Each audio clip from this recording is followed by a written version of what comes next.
Master, nag-harvest ka na ng kamote ah. Saan mo ba ilalagay yan?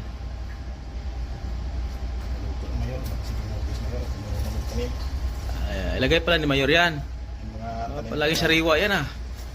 Swerte naman yan dito. Palagi may sariwang gulay. Sabihan mo sa mayor yung ito. Huwag itapon na itatalayin ko to.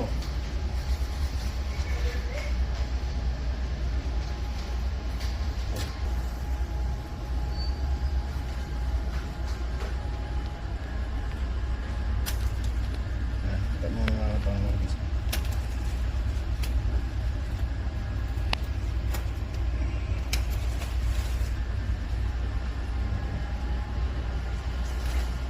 Okay na to? Okay na yan. Dami na yan. Sure? Sure.